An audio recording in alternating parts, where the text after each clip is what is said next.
Zone Europe sur Sensation.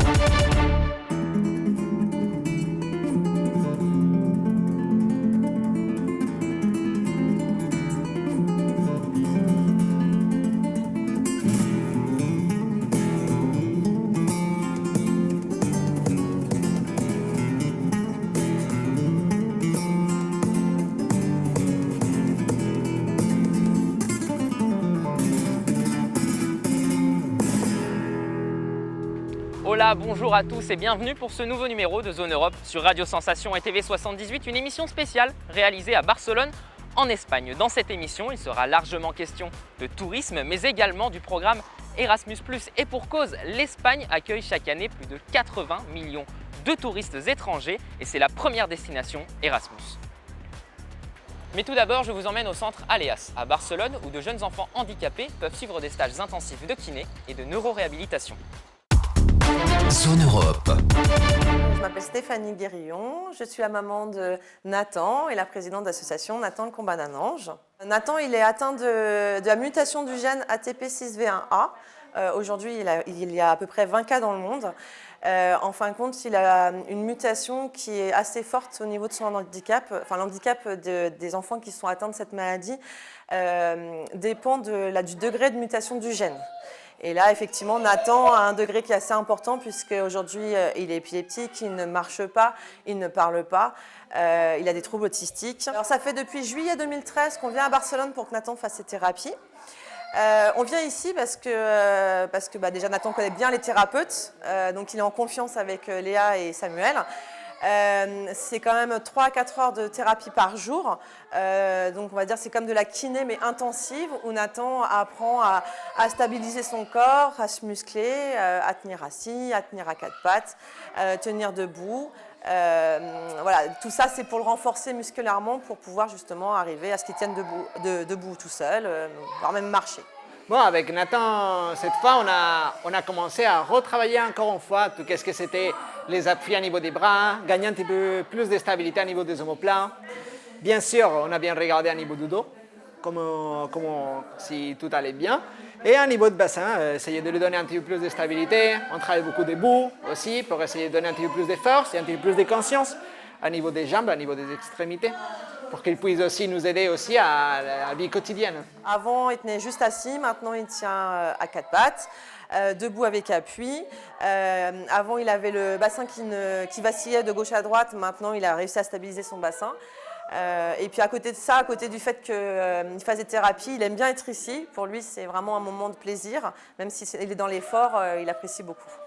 Nathan, comme toujours, il est très des câlins, il aime bien aussi être proche à nous. Ça n'a pas changé. Après, c'est vrai qu'on l'a trouvé très, très, très grand. Il a grandi énormément.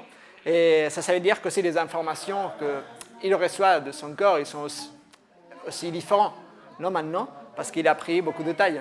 Mais quand même, c'est vrai qu'il est super disponible à travailler. Et vraiment, c'est agréable et on est très content de le revoir. Nous, on essaye de lui donner le maximum d'informations possibles au niveau corporel. On essaye d'arriver au max de ses capacités avec eux. Et vraiment, finalement, c'est eux qui font tout le travail, non? Mais on essaye de les accompagner dans ce schéma, vraiment, pour arriver au maximum de capacités possibles pour eux. Je suis avec Léa Lomonaco Robles. Bonjour. Bonjour. Alors, vous avez créé le centre de neuroréhabilitation Aleas, ici à Barcelone. Vous êtes diplômé en neurosciences et en kinésithérapie notamment. Alors, tout d'abord, pourquoi est-ce que vous avez voulu créer ce centre ? En fait, j'ai étudié kiné en 2013, j'ai fini ma carrière et j'ai commencé à bosser avec des enfants. Et ça a été ma passion découverte. Du coup, je me suis dit, pourquoi pas offrir ce que je sais aux enfants. Et après, c'est comme une petite drogue, en fait. Quand tu commences à travailler avec les enfants, tu ne peux plus t'en sortir de là. Et les enfants que vous accueillez ici, ils sont de tout âge ? Tout âge. Le plus ancien qu'on a eu, c'est un monsieur de 65 ans avec un AVC. En fait, on travaille avec, moi je dirais qu'avec tout patient neurologique. Très bien. Alors, on voit qu'il y a beaucoup de parents français qui emmènent leurs enfants pour faire des stages intensifs ici. Pourquoi est-ce qu'ils viennent ici ? C'est parce qu'il n'y a pas de structure similaire ailleurs ? Je pense parce que le nombre d'heures qu'on propose et l'intensité et le rythme et la répétition font des résultats, simplement. Et actuellement, il y a d'autres centres aussi en Espagne, il y a d'autres centres en Pologne, il y a plusieurs centres. Je pense que la kinésithérapie intensive commence à bouger un peu dans tous les sens, mais c'est vrai qu'actuellement en France, ils ne proposent pas forcément ça. Et du coup, je pense que c'est ce qu'ils cherchent, les parents, non? Que ce que ces enfants peuvent faire dans 2-3 mois soit fait dans une semaine et il y ait des résultats un peu plus vite. Vous parlez de kinésithérapie intensive. C'est quoi comme type d'exercice qu'on fait avec... C'est de la kiné normale, on va dire, la kiné que moi j'ai appris à travailler et que, de comprendre le corps humain comme avec une fonction globale. Tu vois, pas uniquement le genou qui fléchit en extension, en hyperextension, sinon comment le genou il se relationne avec les autres parties du corps. Ça, c'est le plus important pour les enfants. Et je pense que c'est le plus important aussi pour qu'ils se connaissent à eux-mêmes. Tu vois, moi, j'ai toujours dit que quand le mouvement est le plus important pour vivre. Du coup, quand toi, tu apprends aux enfants à bouger et à rentrer en relation avec son corps, tout le reste après suit. Et c'est difficile pour les enfants de faire ces gestes? Je ne dirais pas que c'est difficile, c'est nouveau. Et tout ce que c'est nouveau, des fois, c'est sortir de sa zone de confort. Et sortir de sa zone de confort, des fois, ça fait peur. Et je pense qu'il y a l'émotionnel. En fait, quand tu travailles avec le corps humain, tu travailles aussi avec les émotions et avec le cognitif. C'est pour ça que beaucoup de parents ils nous disent « Wow, mais... » il se relationne autrement avec son environnement et il se relationne autrement avec lui-même et avec nous-mêmes, non? Et des fois, ils sont un peu plus indépendants, ou des fois, ils recherchent des étapes intérieures, tu vois, c'est toute une nouvelle découverte. Et justement, quel lien est-ce que vous entretenez avec les familles, les patients? Vous les suivez, vous leur donnez peut-être des conseils aussi pour travailler à la maison? Oui, on donne tout le temps des conseils. Normalement, on fait un bilan en fin de semaine où on préconise tous les exercices qu'on devrait continuer à travailler selon notre manière de voir l'enfant. Et surtout, nous, on aime bien garder le contact. On a toujours dit qu'Aléa, c'était une petite famille. Du coup, on aime bien quand sur Facebook, on les suit, ou sur les parents, des fois, ils nous envoient des petites vidéos. Il y a des fois, on dit, essaye cette méthode-là pour lui faire avancer mieux la jambe, ou des petites astuces pour continuer à progresser. Donc, vous faites un peu partie de la famille? Oui, un peu. Et le but pour le centre à l'avenir, c'est quoi? Aider de plus en plus d'enfants, de plus en plus de personnes de tout âge, agrandir le centre? Actuellement, c'est un peu difficile à dire. C'est vrai qu'on est en train de regarder pour éventuellement pouvoir proposer une structure un peu plus grande, peut-être, mais à niveau si tu veux, agrandir l'équipe, c'est encore un peu difficile pour nous. Tu vois, on est un petit cocon, on aime bien, on s'entend bien. Samuel et moi, on s'entend très bien, on s'entend bien avec les familles. Tout est très fluide. Du coup, intégrer une autre personne, c'est une autre dynamique et c'est un truc à réfléchir aussi. Très bien. Merci beaucoup, Léa, d'avoir été avec nous. Pour en savoir plus sur le centre, votre page Facebook et le site aleabcn.com. Exact. Merci beaucoup. Merci.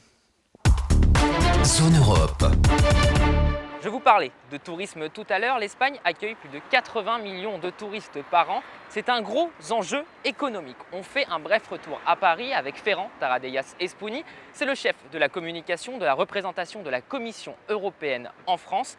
Il nous parle du développement touristique en Espagne.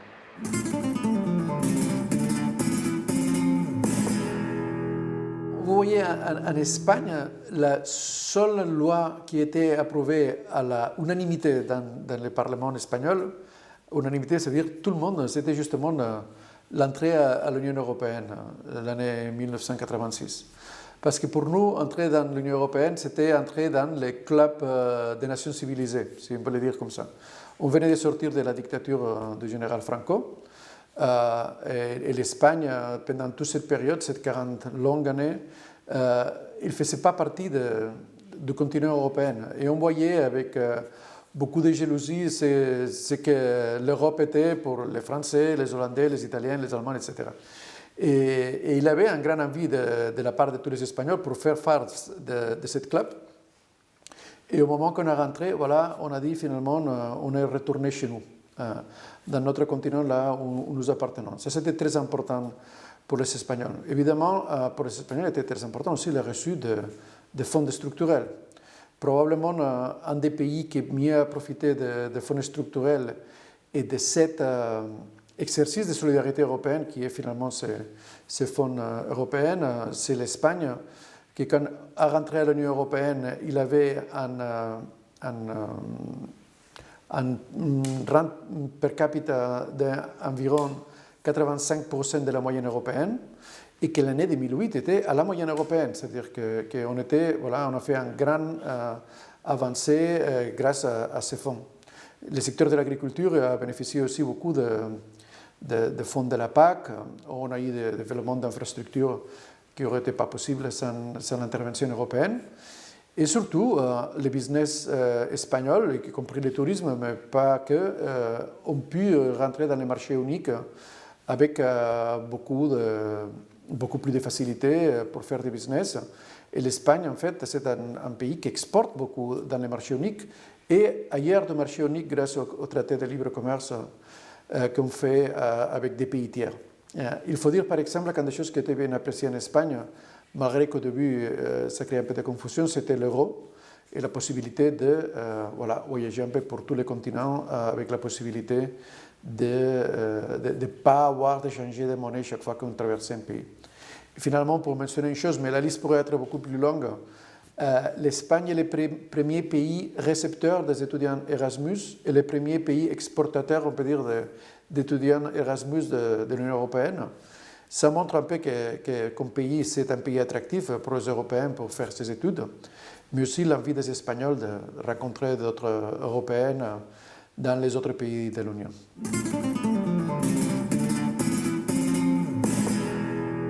Bon, le secteur touristique doit faire les changements que toute l'économie européenne doit faire. Ça veut dire qu'il faut faire la transformation digitale et la transformation écologique. Il faut dire que dans les deux domaines, on a eu de très fortes avancées. Ça veut dire on voit maintenant dans les hôtels espagnols, mais aussi dans des autres attractions touristiques, qu'il y a cette sensibilité pour travailler par exemple avec des jardineries, avec des espèces locales, qu'on essaye de réduire les plastiques au maximum, qu'on essaye de réutiliser l'eau, qu'on essaye d'appliquer des critères d'économie circulaire à la façon comme on gère les infrastructures touristiques. On voit aussi qu'il y a un grand effort pour la digitalisation, pour l'utilisation des technologies digitales dans ces secteurs, pour faire les réservations de voyages, d'hôtels, l'étiquette pour les attractions touristiques, pour les matchs de foot. C'est-à-dire pour toutes ces sortes de secteurs, voilà, on avance dans cette priorité de la Commission européenne. Évidemment, il reste encore beaucoup de choses à faire. Il faut qu'on lutte contre les stationnalités. Un des problèmes du secteur touristique, c'est que pendant les mois d'hiver, quand il n'y a pas de touristes, il y a beaucoup de travailleurs qui perdent son travail. Alors voilà, il faudra faire peut-être des programmes pour lutter contre la stationnalité du secteur touristique. Mais voilà, le tourisme, c'est pas le seul secteur de l'Espagne. Peut-être ça serait intéressant de rappeler que l'Espagne est le deuxième producteur de voitures en Europe après l'Allemagne. Et ça, c'est possible justement parce que beaucoup de sociétés européennes se sont installées en Espagne, y compris des sociétés françaises comme Citroën ou Renault, et que les produits qu'on fait en Espagne peuvent être exportés au marché intérieur, mais aussi aux pays tiers à travers des infrastructures portuaires qu'on a un peu partout dans l'Espagne. Zone Europe. L'Espagne est la première destination des jeunes Européens qui partent étudier dans le cadre du programme Erasmus+ Rencontre à Barcelone. Je m'appelle Tom, j'ai 21 ans et je viens de finir mon école de commerce, donc Bac+3, et là je suis en Master 1 actuellement à l'Université de Barcelone en échange Erasmus.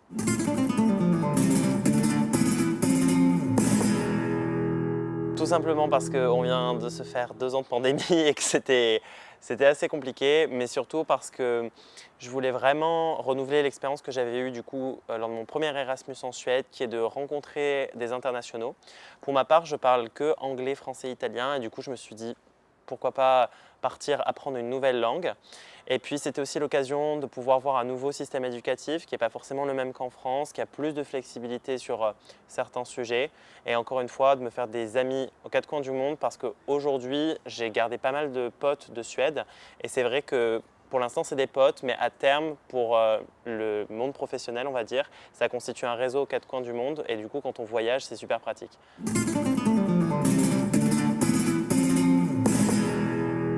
Bah déjà, la langue. Ici, je suis en train d'apprendre l'espagnol parce que je parlais vraiment rien. Et d'être immergé tout le temps, de parler avec des locaux, c'est vrai que ça m'aide énormément. Du coup, pour le commerce que j'étudie, c'est sûr que c'est intéressant. Et puis au-delà de ça, ce que ça m'a appris, c'est surtout d'arriver à casser mes préjugés, d'avoir vraiment une ouverture sur le monde. Ça, c'est super important. On s'en rend vraiment pas compte en fait. Quand on est en France, on se dit ouais, on va faire un Erasmus, c'est des vacances, c'est trop bien. Mais ce qu'on nous dit pas aussi, c'est toute la pression qu'il y a dans le Erasmus, parce que c'est censé être la meilleure année de notre vie. Et du coup, on culpabilise presque quand on ne sort pas ou qu'on dit non à quelque chose. On a énormément de pression et ce n'est pas toujours tout beau. Il y a nos parents qui nous manquent, nos familles qui nous manquent. Il y a des moments où on se sent exclu, où on n'a pas forcément nos amis au début. Et c'est quelque chose qui peut être assez dur. Donc ça m'a appris, je pense, aussi à avoir cette adaptabilité et cette capacité à me dire que de toute façon, je suis le seul sur le terrain qui peut m'aider, qui peut régler les problèmes auxquels je vais faire face. Donc du coup, ça m'apprend à me débrouiller et ça m'apprend à grandir. Et je me sens un peu plus chez moi dans plusieurs lieux du monde. C'est-à-dire qu'aujourd'hui, si je retourne en Suède, je sais comment fonctionne le système administratif, les transports, ce genre de choses. Donc c'est un petit peu comme si j'allais en France, quoi.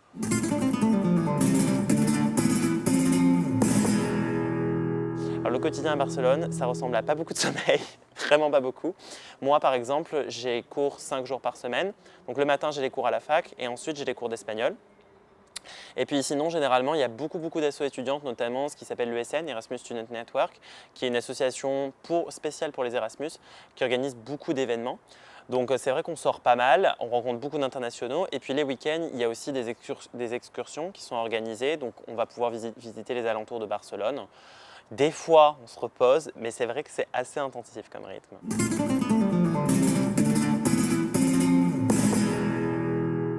Je le conseille à 100% parce que je pense que ça n'a aucun rapport avec ce qu'on pense que c'est. Il faut vraiment le vivre, notamment pour la partie qui est difficile, qui pour moi est la partie la plus importante parce que c'est ça qui fait qu'on grandit et qu'on va élargir notre zone de confort et que demain, si on est amené à voyager ou amené à se retrouver dans une situation qui pourrait paraître incontrôlable ou difficile, on va se sentir beaucoup plus à l'aise pour appréhender ce genre de choses. Et puis même au niveau de l'ouverture d'esprit, c'est un truc de malade parce qu'on est à Barcelone, donc avec des Espagnols, mais aussi avec des internationaux. Donc ça peut être des personnes qui vont venir du Brésil ou d'Asie. Et du coup, c'est vraiment un choc culturel énorme.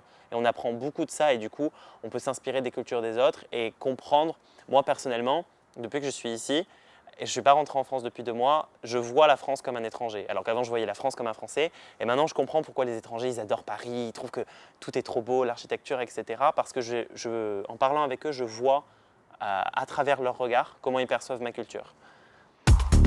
Zone Europe.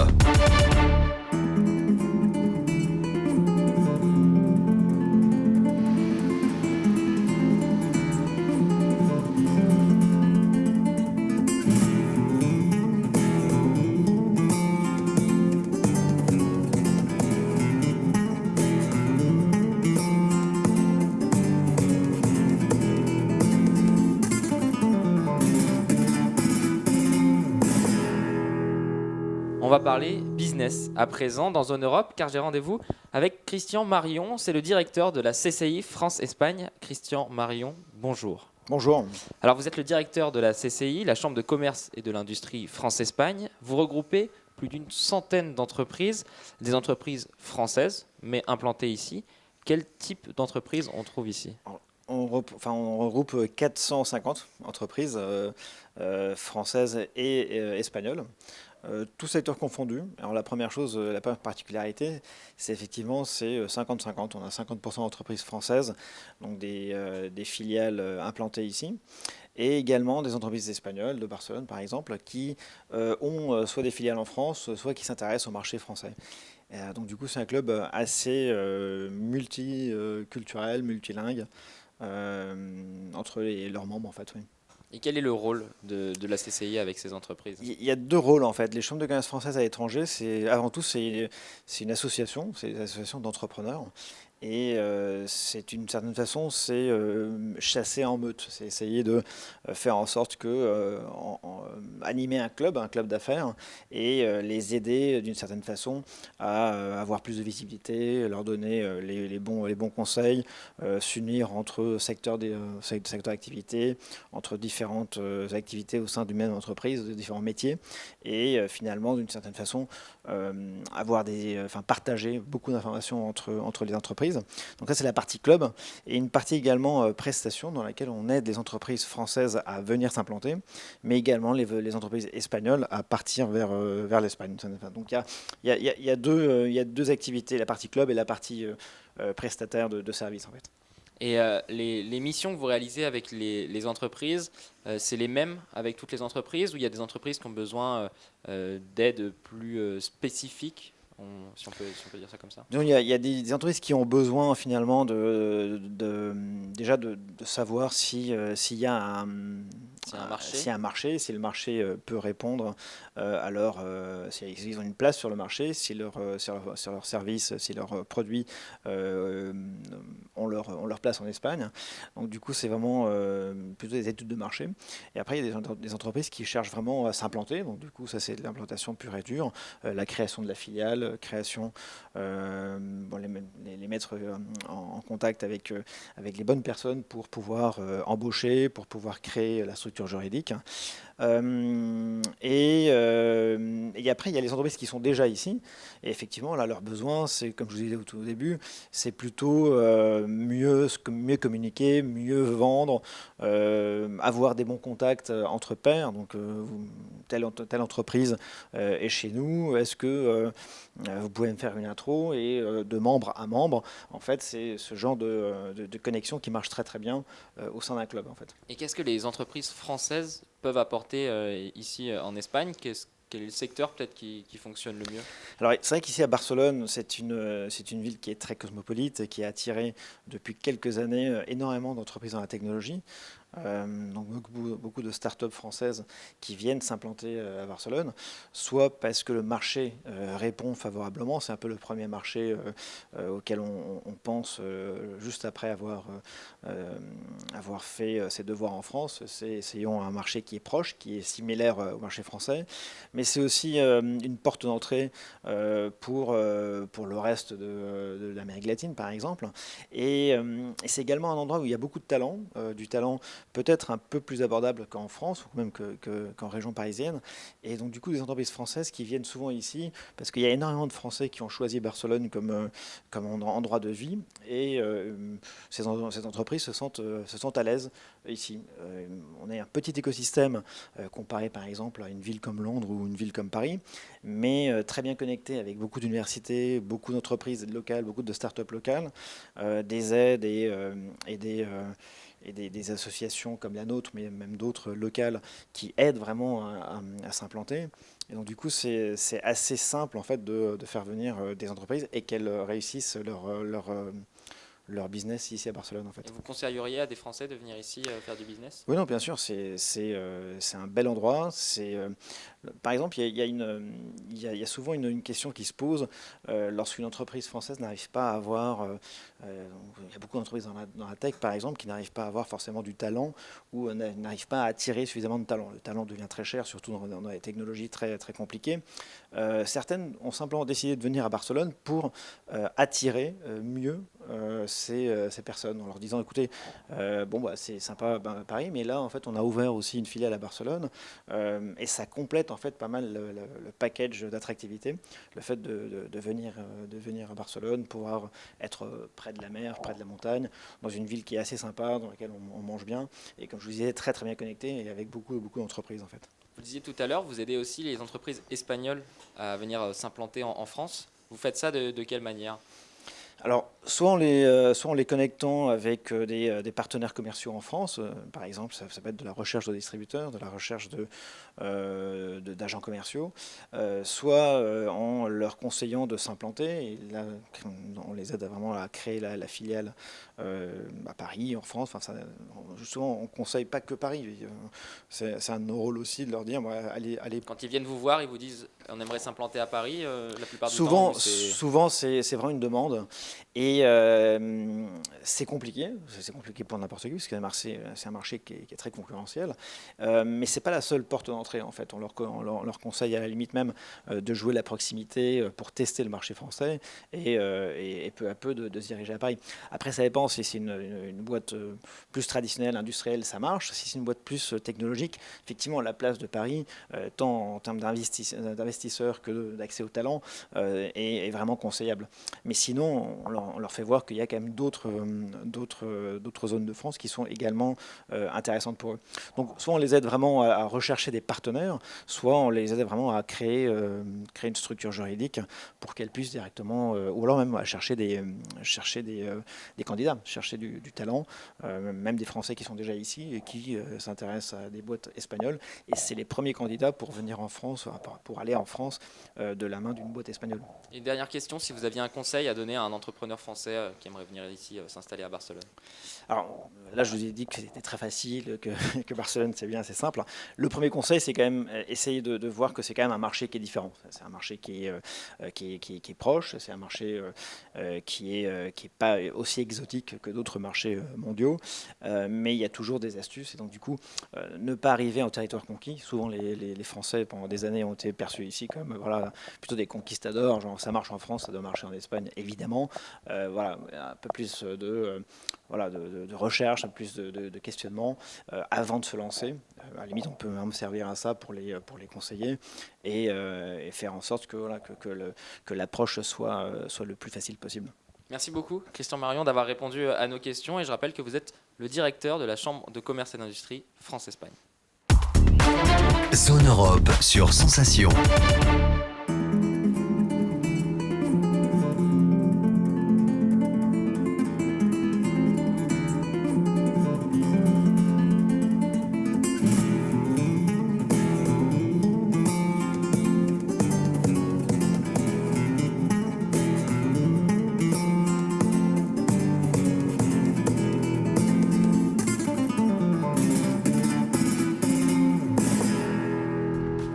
Naturellement pas venir faire une émission ici à Barcelone sans venir voir la Sagrada Familia. Sa construction a commencé en 1882 et elle n'est toujours pas terminée. Zone Europe, en revanche, c'est terminé pour aujourd'hui. Vous pouvez retrouver cette émission en podcast audio et vidéo sur notre site et notre application Radio Sensation. Bonne soirée à toutes et à tous, à la semaine prochaine pour un nouveau numéro. Zone Europe sur Sensation. Zone Europe avec le soutien financier de la région Île-de-France.